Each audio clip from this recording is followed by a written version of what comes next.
I was really, really afraid of not getting out here in life because I realized that they're gonna shoot me.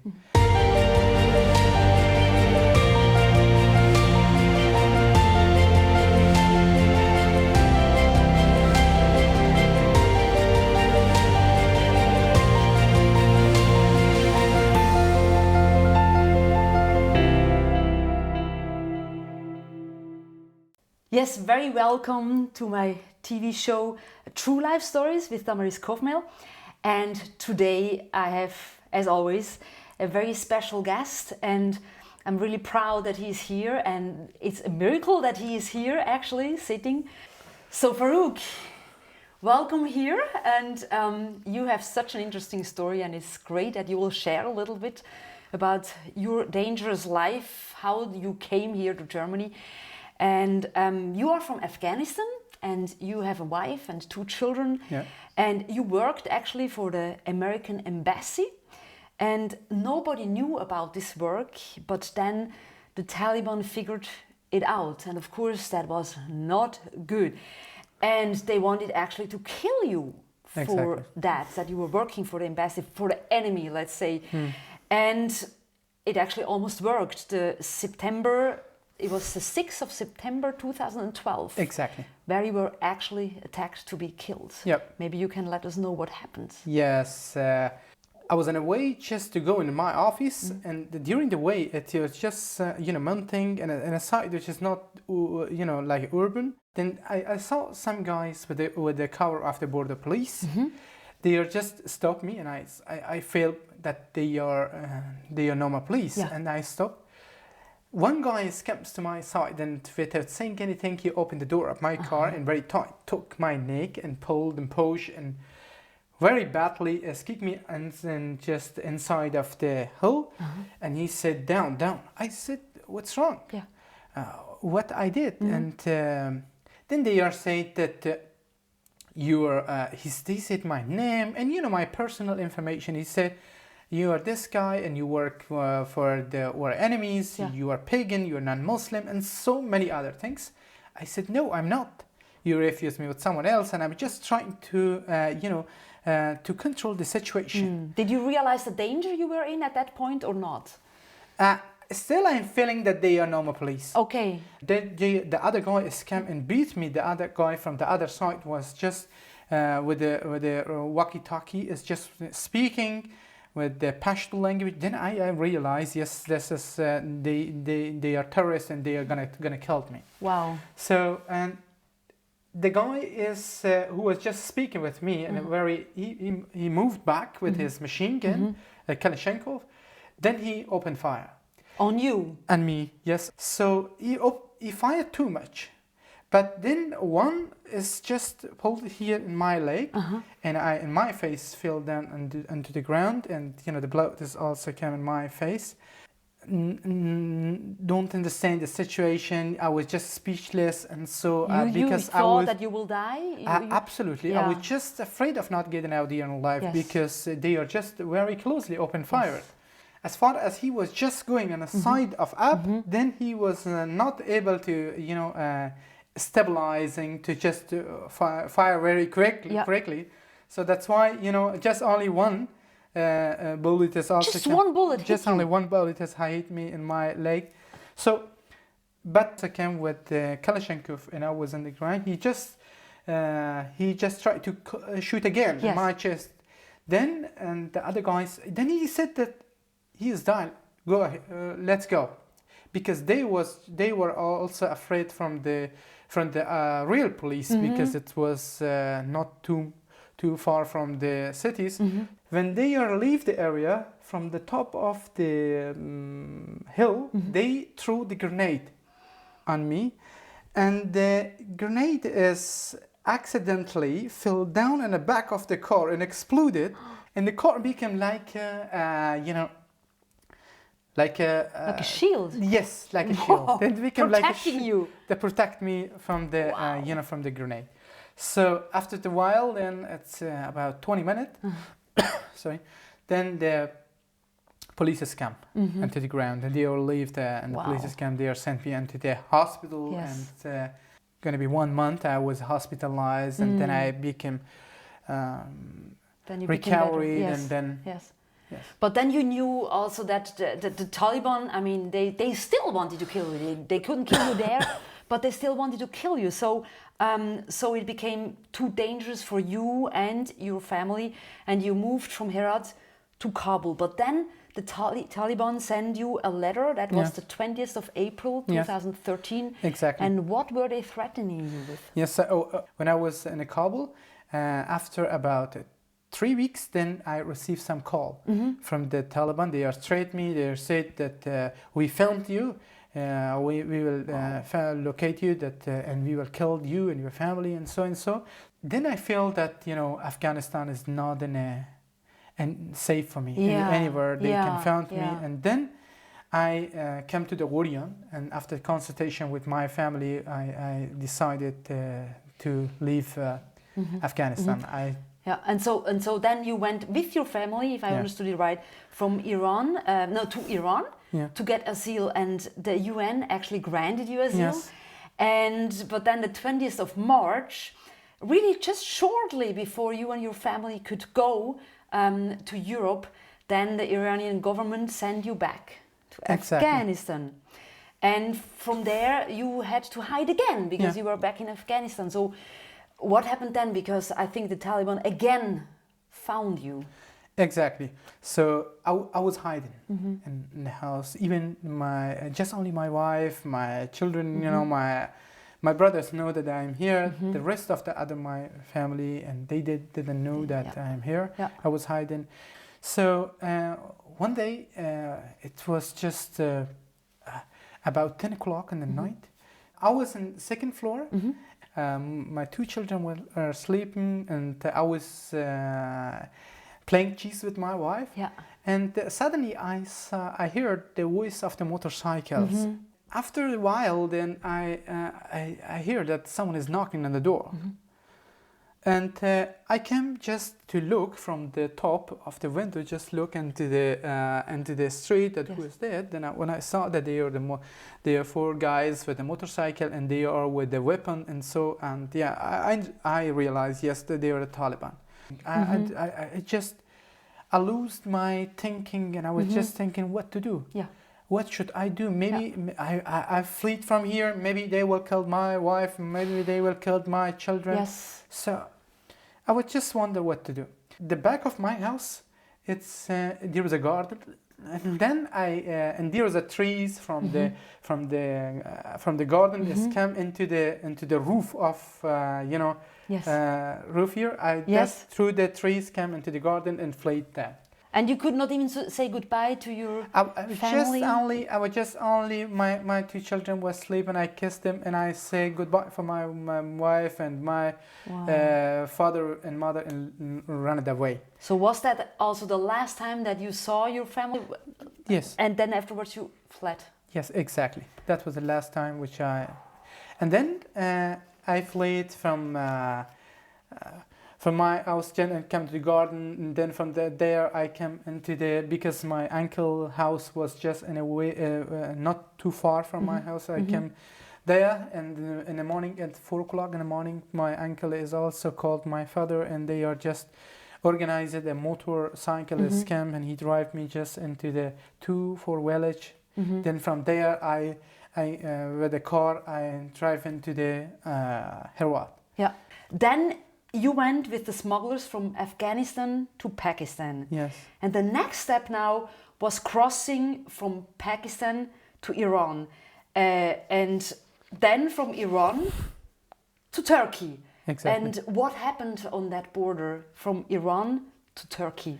When we arrived with lots of other groups into Iran, and they are just the day after they are send us all into the border in a village which it was close to the border, and we were in an area. It was just like underground house that we were all together with the other groups.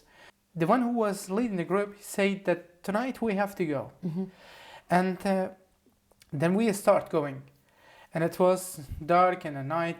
So I was in a group with many others, Yes. refugee. So I saw a lady, and she was not able to walk, and because she had the baby with herself and baggage, as a little bit right here baggage. So she said that I asked her that I can help you, and she said that just please hold my son. Yes. And it was cold as well. The weather was cold, and I had a jacket. And the baby, I think it's about 8 or 7 months old. So I put the baby inside of my jacket. Yes. I had the zip it here. So we tried to go into the border. Suddenly, when we were close to the border, suddenly, the Iranian border police is opened fire on the people.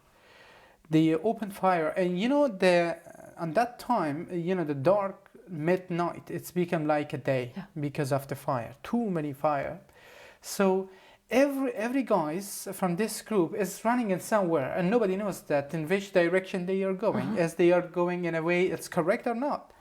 So the lady was just on my side, and she was just running neck and neck with me, and then suddenly I saw that she fell down on the ground because they shoot in the head of her, and she fell down on the ground, and I would just turn it back to just try to help her.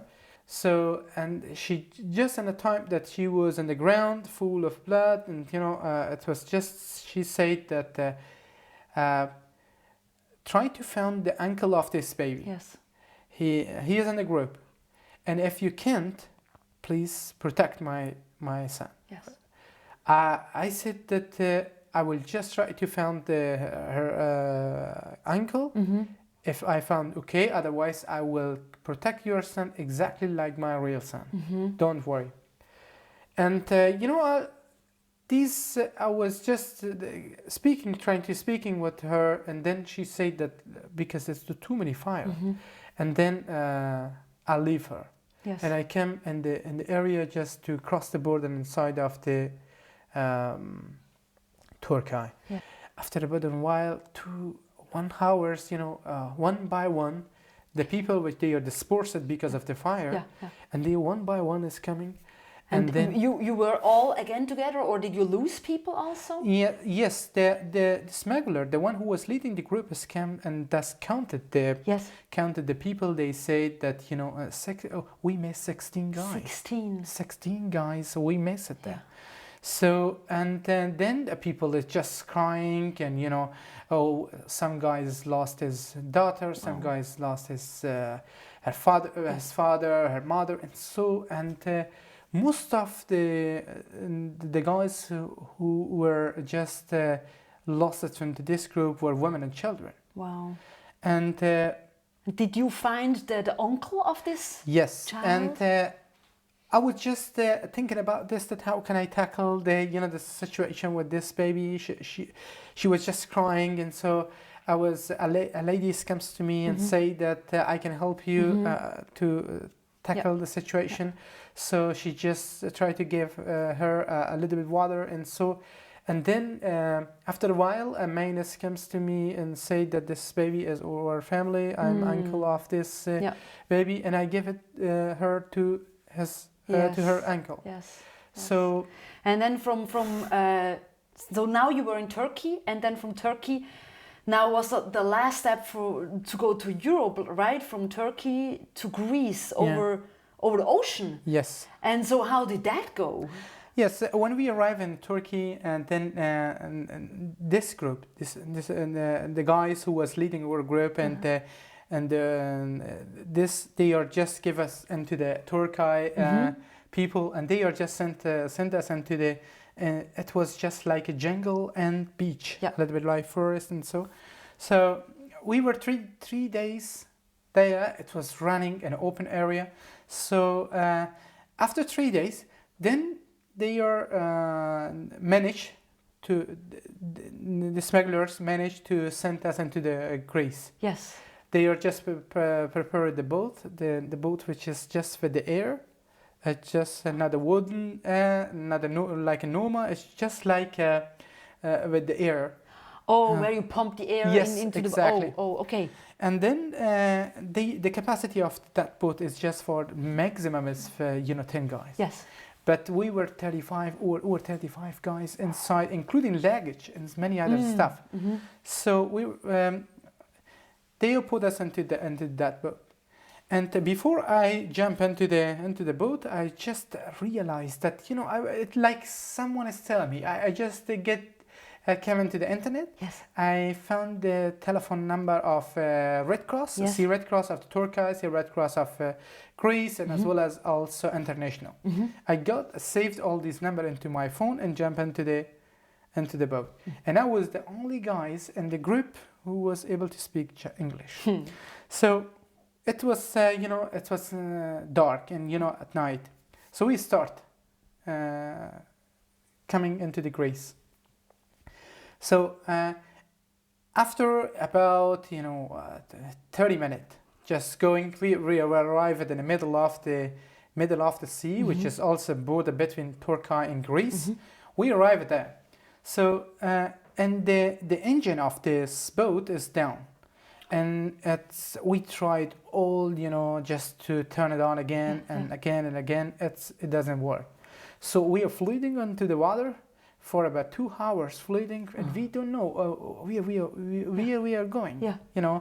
Just the boat became full of water, and the people inside is crying, and so I was just. Then suddenly I just get the phone and called for the Turkey Red Cross. Yes.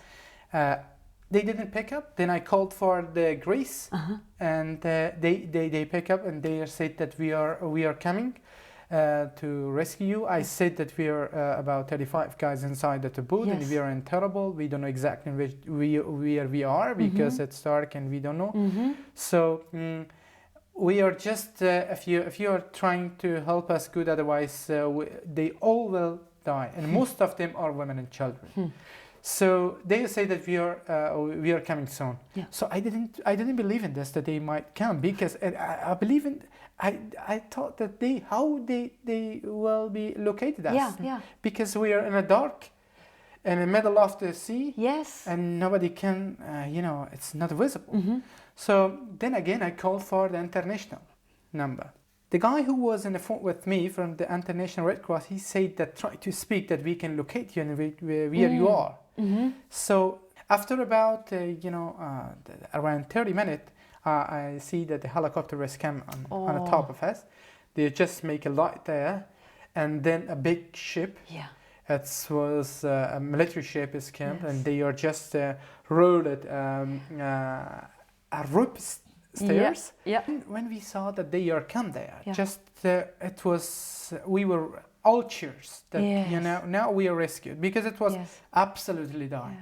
And I was really afraid of not getting out here. Yeah. Absolutely not. Yeah. Because it was quite crucial moment of my life, that here it would be the last. Wow. So when we saw that they are come here, and it was a cheers, and and then they are drive us into the put all these guys into the big ship and drive them to the an area where it was like a a small like a beach. Yes. Beach, and then from there they are said that from here you can also make a ticket and make a bulletin for going into the Athens. Yeah, and then from Athens, I mean, then you traveled a little longer, and now actually you came to Hamburg, to Germany, Hamburg, where you are also living right now. And how was that feeling for you to come to Germany and to be here where you wanted to? It was, I cannot express that how much I was happy when I just when I came to Greece, and then they are help us to come in the other country, then another country, then I arrived into the first state of the Germany. It was München. I arrived there, and then from there just directly come into the Hamburg. Yes. And how was it for you? I mean, now you were safe, but your family was not. So how was that for you to know that your family still is in danger? Yes, exactly. When I arrived here, and then I did not have a contact with my family because it's about 1 week before I leave. 1 week after I leave my Ghorian, then the Taliban overthrew the government, the local government, and the Ghorian, and that area was under the control of the Taliban, and they destroyed the telecommunication, internet, and everything. So I did not have any contact with my family, and I didn't know that they are still alive or not. So when I came here, then I went to Red Cross.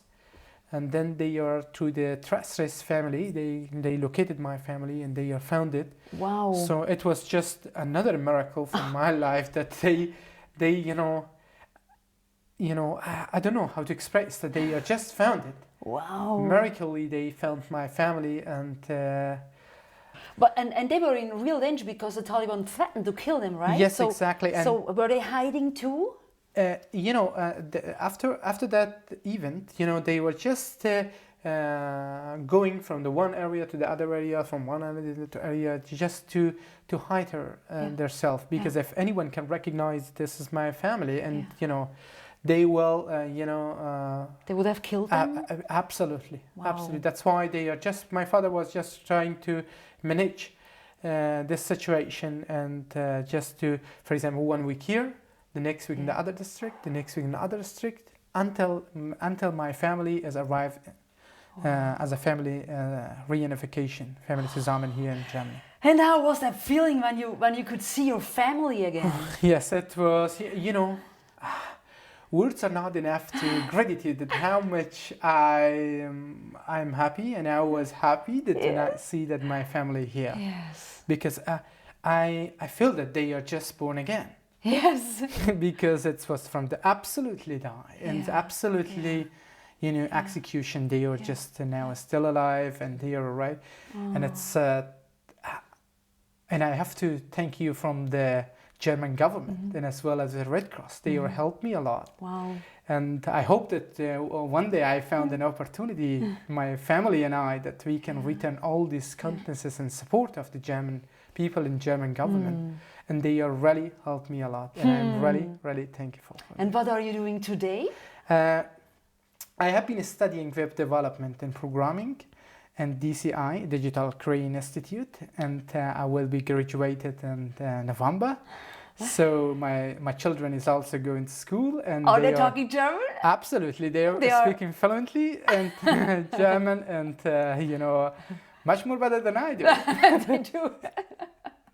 So you are happy here, and I'm with very your happy, family. very very happy, because my family is happy, and we are everything is perfectly all right. That's awesome, Farouk. I thank you very very much that you let us look into your life, and which was so much danger in it, but now it's so good to know that you are reunited with your family, which is awesome.